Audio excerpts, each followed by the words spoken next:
New year, more crime? D.C. police have reported 43 vehicle thefts in the first 3 days of the new year, per WUSA 9 News. Concerned over crime in the district, Capitol Hill resident Jennifer Squires is leading a recall effort against Councilmember Charles Allen. Allen spearheaded the D.C. Council's criminal code reform that Congress and President Biden blocked last year. Per Axios, the code was, quote, lambasted for lowering penalties on carjackings, among other measures.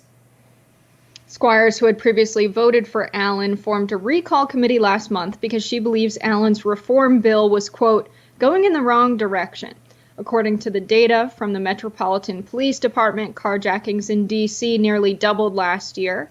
Reporter John Fahey wrote on X, which D.C. council member worked to lessen penalties for carjackers. That's right, Charles Allen. He needs to be recalled ASAP. So D.C. really wasn't the only city that experienced an increase in carjackings.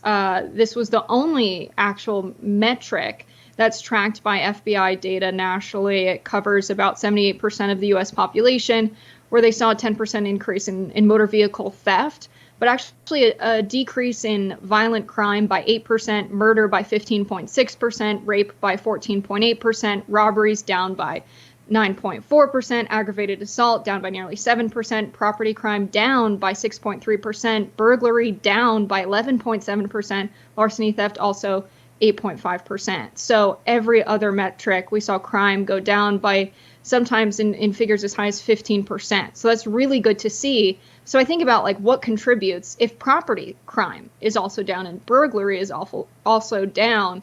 Why are we seeing an increase in carjackings? I mean, we saw an increase in the price of used cars and trucks go up by 40%.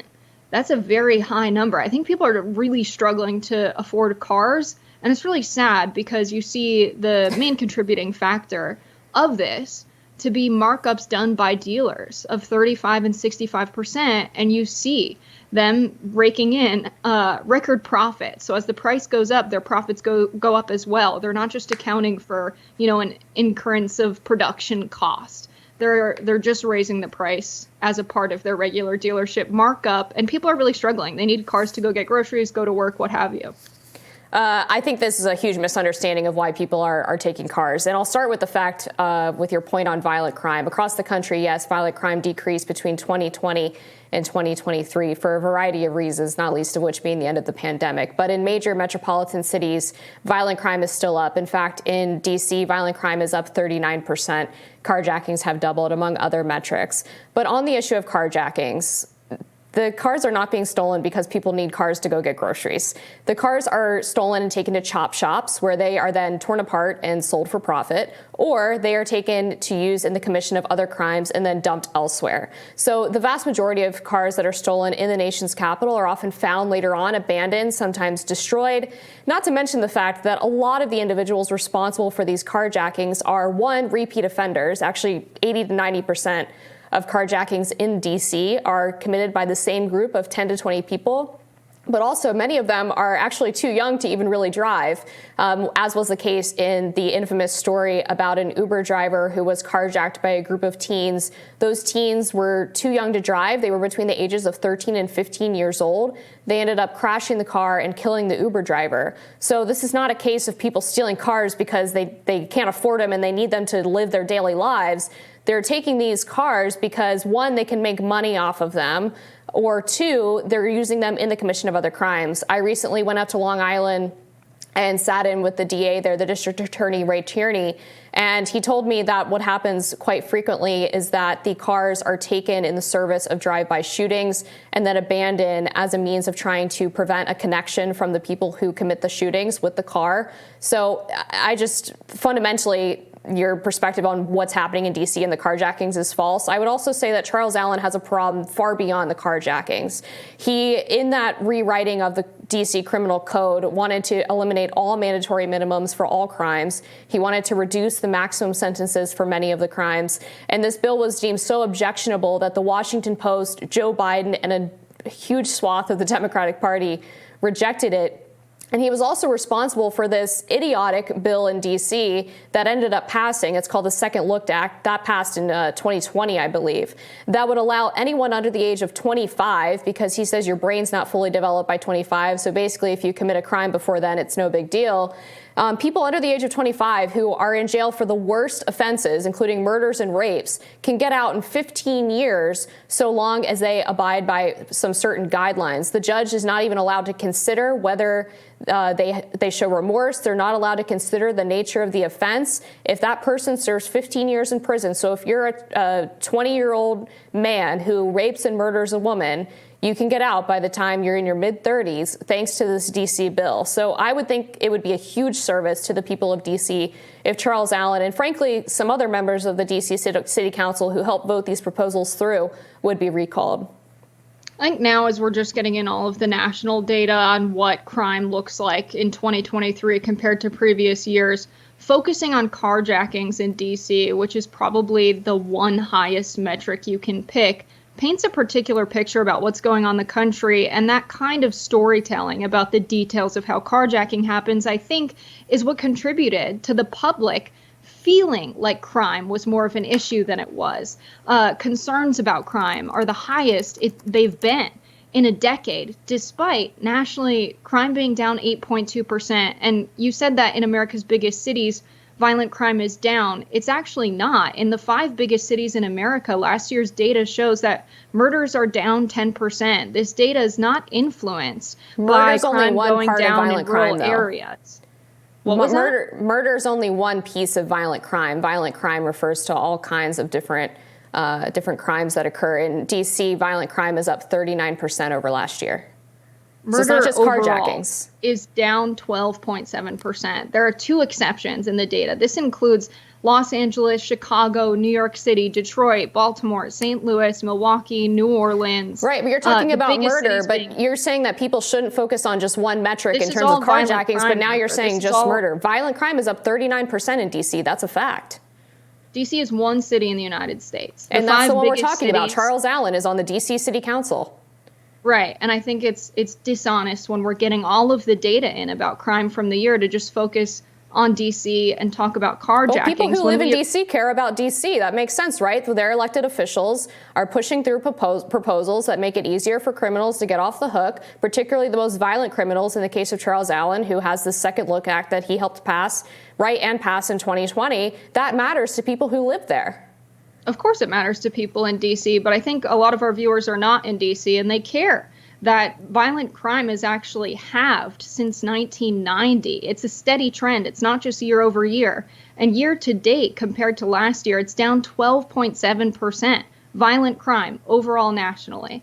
And so I think that's really important, especially when we've had so many mainstream media news channels report that crime is such a problem. They're detailing stories of crime so much, reporting on crime as if it's on the rise when it's actually nationally on the decline.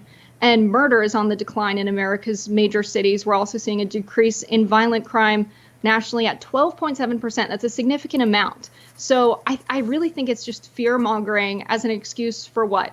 Potentially more investment in police when we're seeing America's largest police training facility being built. There's all sorts of reasons why they would want to put out this narrative as an excuse for an increase in punishment, an increase in imprisonment, and an increase in policing, when actually what we're seeing is that by every metric of violent crime across the country, it's on the decline, as well as property crime and burglaries. The one exception is carjackings. It does depend on what you compare it to, though, because as you said, in the 1990s, crime was incredibly high, violent crime in particular. That is 100% true.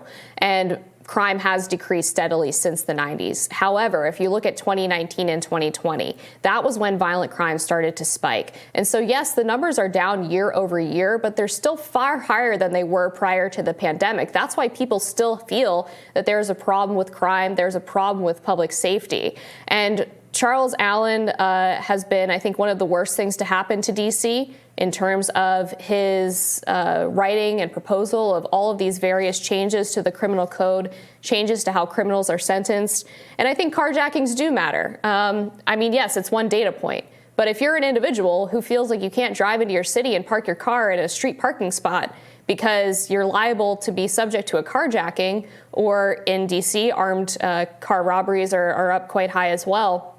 If you feel like you can't stop at a stoplight because someone might come up to your car and hold you hostage. There's now a trend in DC where people are actually causing car accidents where they rear end someone so that when the person gets out to check if their car has been damaged, they will then take the car from that individual. So it's just saying, oh, it's just carjackings, like it's no big deal, I think kind of underplays the significance of the effect that this has on people's lives and their ability to feel safe in the city.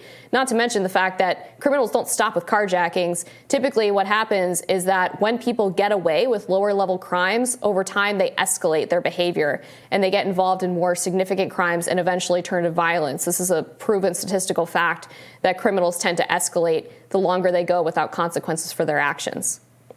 It's also the case that longer sentences actually increase the level of crimes committed when someone's released. And we don't see a decrease in recidivism for increased years in prison. And when I think about people stealing cars to sell their parts, I think they're doing that not because they want to and because it's fun and very enjoyable. No, it's incredibly risky. I'm sure they would like to work a regular job. The lack of economic opportunity in the city is the real solution to this problem. It's the only thing that's correlated with decreased recidivism rates among people who are previously put in prison or previously convicted of a crime in the United States, an increase in investment in education as well. And so that should be the policy approach of people in DC, to find a way to increase employment and economic opportunities for people who can't afford to get a car for themselves, and that's why they're stealing it, or who are stealing cars and selling them for parts. I'm sure they would much rather be working a job than doing that. The solution is not increased sentencing and being harder on crime. We have one of the lowest unemployment rates in the past decade, but I'm sure they're just having a hard time finding a job.